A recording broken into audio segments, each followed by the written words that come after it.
నేను హైదరాబాద్ తీసుకొచ్చినప్పుడు చాలామంది చాలా రకాలుగా బాధపడ్డారు, చాలా రకాలుగా శాపనార్థాలు పెట్టిండ్రు.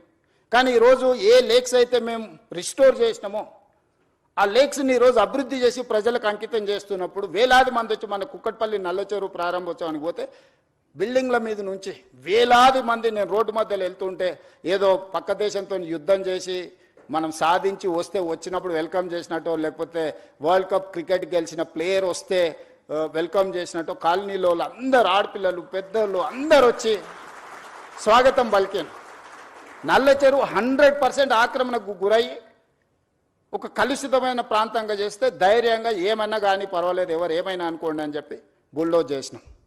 బుమ్రక్ దౌలా ఈరోజు ఓల్డ్ సిటీలో మన సర్దార్ వల్లభాయ్ పటేల్ అకాడమీ ఎదురుగ్గా ఒకప్పుడు ఆ బుమ్రక్ దౌలా నిజాం కుటుంబము తాగడానికి నీళ్లకు అక్కడ మెడిసినల్ ప్లాంట్స్ పెట్టి అక్కడ వాటర్ రిస్టోర్ చేసి ఫిల్టర్ బెడ్స్ పెట్టి వాటి నుంచి తీసుకొచ్చి అక్కడి నుంచే వాళ్ళ కుటుంబానికి తాగడానికి నీళ్లు తీసుకెళ్ళి అంత గొప్ప లేక్ని మొత్తం ఆక్రమించుకోవడమే కాబట్టి కలుషితం నిండిపోయింది. వాటి అన్నిటిని క్లీన్ చేసి మన ప్రారంభోత్సవానికి పోతే నార్మల్గా ఓల్డ్ సిటీలో ఇట్లాంటి యాక్టివిటీని అసలు అలౌ చేయరు. వాళ్ళంతా యునైట్ అయ్యి ఒక రకమైన రాజకీయంగా ఒక రకమైన నిర్బంధమైన పరిస్థితులు ఉంటాయి. కానీ వాళ్ళే ముందుకు వచ్చి అక్కడ ఉండే ఎమ్మెల్యేలు ఎమ్మెల్సీలు ఎంపీలు అందరూ ముందుకు వచ్చి one of the best project మాకు ఇచ్చినావు, ఇంత అద్భుతంగా ఇది వస్తుందని మేము ఊహించలేదు.